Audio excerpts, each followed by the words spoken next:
Le livre de Job, chapitre 34.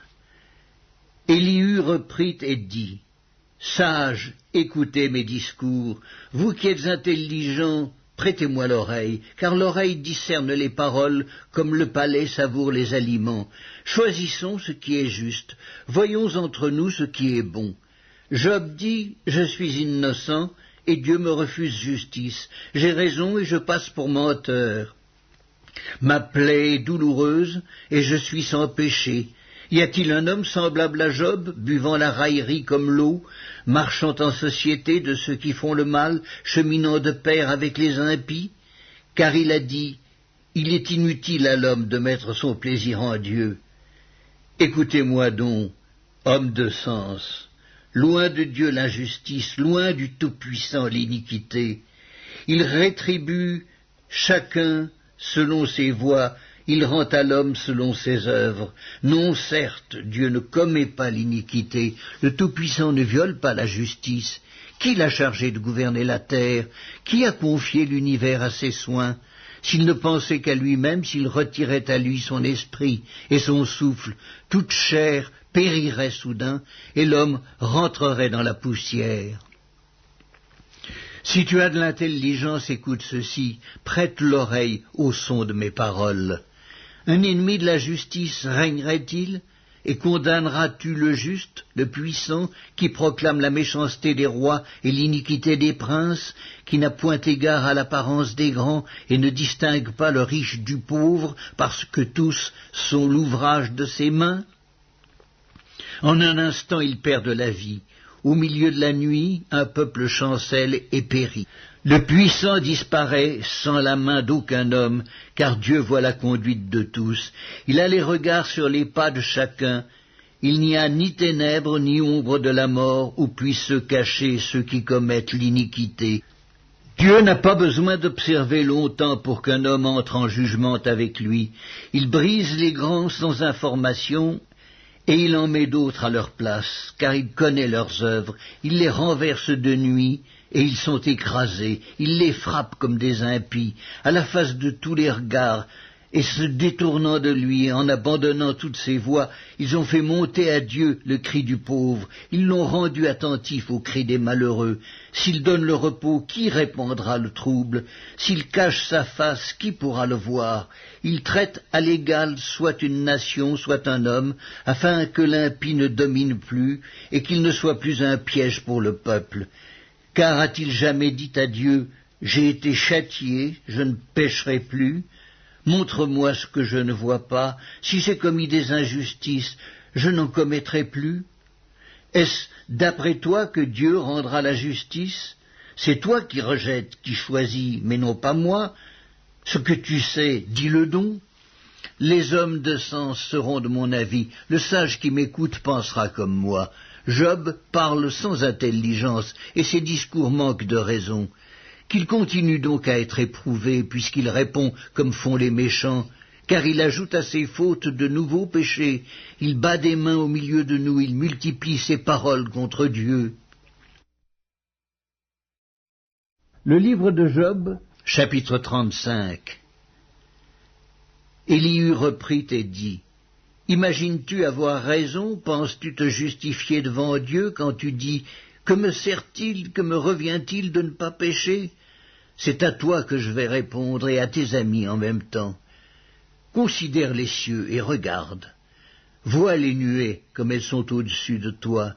Si tu pèches, quel tort lui causes-tu? Et quand tes péchés se multiplient, que lui fais-tu? Si tu es juste, que lui donnes-tu? Que reçoit-il de ta main? Ta méchanceté ne peut nuire qu'à ton semblable, ta justice n'est utile qu'au Fils de l'homme. On crie contre la multitude des oppresseurs, on se plaint de la violence d'un grand nombre, mais nul ne dit « Où est Dieu, mon Créateur, qui inspire des chants d'allégresse pendant la nuit, qui nous instruit plus que les bêtes de la terre et nous donne l'intelligence plus qu'aux oiseaux du ciel ?» On a beau crier alors, Dieu ne répond pas à cause de l'orgueil des méchants. C'est en vain que l'on crie, Dieu n'écoute pas, le Tout-Puissant n'y a point égard. Bien que tu dises que tu ne le vois pas, ta cause est devant lui. Attends-le. Mais parce que sa colère ne sévit point encore, ce n'est pas à dire qu'il ait peu souci de ton crime. Ainsi Job ouvre vainement la bouche, il multiplie les paroles sans intelligence. Le livre de Job, chapitre 36. Élihu continua et dit, « Attends un peu, et je vais poursuivre, car j'ai des paroles encore pour la cause de Dieu. Je prendrai mes raisons de haut, et je prouverai la justice de mon Créateur. Sois-en sûr, mes discours ne sont pas des mensonges, mes sentiments devant toi sont sincères. Dieu est puissant, mais il ne rejette personne. Il est puissant par la force de son intelligence. Il ne laisse pas vivre le méchant, et il fait droit aux malheureux. Il ne détourne pas les yeux de dessus les justes. Il les place sur le trône avec les rois. Il les y fait asseoir pour toujours, afin qu'ils soient élevés. Viennent-ils à tomber dans les chaînes? Sont-ils pris dans les liens de l'adversité? Il leur dénonce leurs œuvres, leurs transgressions, leur orgueil. Il les avertit pour leur instruction. Il les exhorte à se détourner de l'iniquité. S'ils écoutent et se soumettent, ils achèvent leurs jours dans le bonheur, leurs années dans la joie. S'ils n'écoutent pas, ils périssent par le glaive. Ils expirent dans leur aveuglement. Les impies se livrent à la colère. Ils ne crient pas à Dieu quand il les enchaîne. Ils perdent la vie dans leur jeunesse, ils meurent comme les débauchés. Mais Dieu sauve le malheureux dans sa misère, et c'est par la souffrance qu'il l'avertit. Il te retirera aussi de la détresse pour te mettre au large en pleine liberté, et ta table sera chargée de mets succulents. Mais si tu défends ta cause comme un impie, le châtiment est inséparable de ta cause. Que l'irritation ne t'entraîne pas à la moquerie, et que la grandeur de la rançon ne te fasse pas dévier. Tes cris suffiraient-ils pour te sortir d'angoisse, et même toutes les forces que tu pourrais déployer? Ne soupire pas après la nuit qui enlève les peuples de leur place.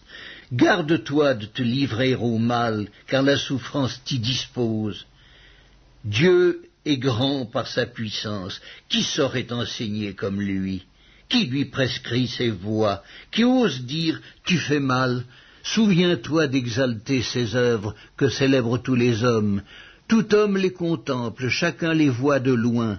Dieu est grand, mais sa grandeur nous échappe. Le nombre de ses années est impénétrable. Il attire à lui les gouttes d'eau, il les réduit en vapeur et forme la pluie. Les nuages la laissent couler, ils la répandent sur la foule des hommes, et qui comprendra le déchirement de la nuée, le fracas de sa tente? Voici, il étend autour de lui sa lumière, et il se cache jusque dans les profondeurs de la mer. Par ses moyens, il juge les peuples, et il donne la nourriture avec abondance. Il prend la lumière dans sa main, il la dirige sur ses adversaires. Il s'annonce par un grondement, les troupeaux pressentent son approche.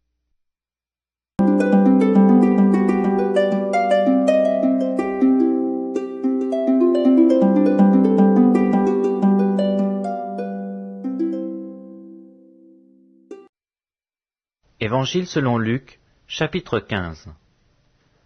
Tous les publicains et les gens de mauvaise vie s'approchaient de Jésus pour l'entendre. Et les pharisiens et les scribes murmuraient, disant, « Cet homme accueille des gens de mauvaise vie et mange avec eux. » Mais il leur dit cette parabole. « Quel homme d'entre vous, s'il a 100 brebis et qu'il en perd une, ne laisse les 99 autres dans le désert pour aller après celle qu'il a perdue, jusqu'à ce qu'il la retrouve? Lorsqu'il l'a retrouvée, il la met avec joie sur ses épaules. Et de retour à la maison, il appelle ses amis et ses voisins et leur dit, « Réjouissez-vous avec moi, car j'ai retrouvé ma brebis qui était perdue. » De même, je vous le dis, il y aura plus de joie dans le ciel pour un seul pécheur qui se repent que pour 99 justes qui n'ont pas besoin de repentance. Ou quelle femme, si elle a 10 drachmes et qu'elle en perd une, n'allume une lampe, ne balaie la maison et ne cherche avec soin jusqu'à ce qu'elle la retrouve.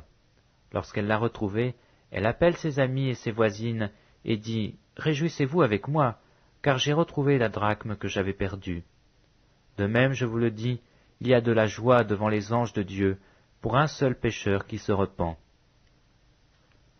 Il dit encore, un homme avait 2 fils. Le plus jeune dit à son père, « Mon père, donne-moi la part de bien qui me doit revenir. » Et le père leur partagea son bien. Peu de jours après, le plus jeune fils, ayant tout ramassé, partit pour un pays éloigné, où il dissipa son bien en vivant dans la débauche.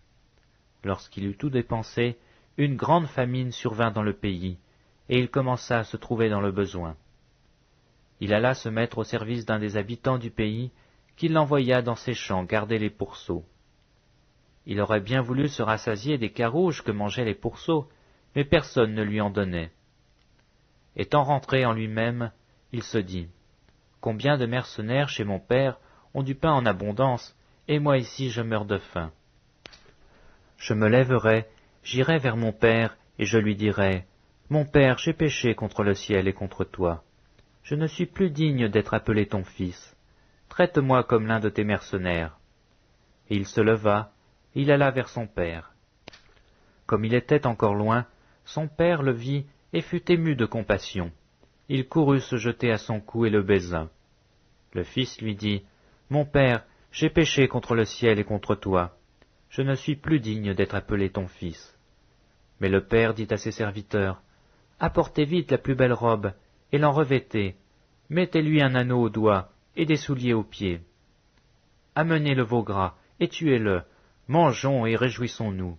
Car mon fils que voici était mort, et il est revenu à la vie.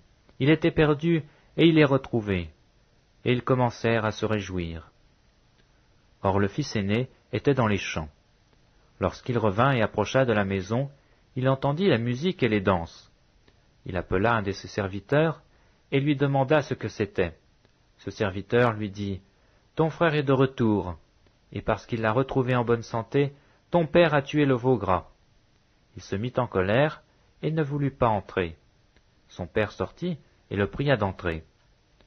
Mais il répondit à son père, « Voici, il y a tant d'années que je te sers, sans avoir jamais transgressé tes ordres, et jamais tu m'as donné un chevreau pour que je me réjouisse avec mes amis. Et quand ton fils est arrivé, celui qui a mangé ton bien avec des prostituées, c'est pour lui que tu as tué le veau gras. » « Mon enfant, lui dit le père, tu es toujours avec moi, et tout ce que j'ai est à toi. Mais il fallait bien s'égayer et se réjouir, parce que ton frère que voici était mort, et qu'il est revenu à la vie, parce qu'il était perdu, et qu'il est retrouvé. »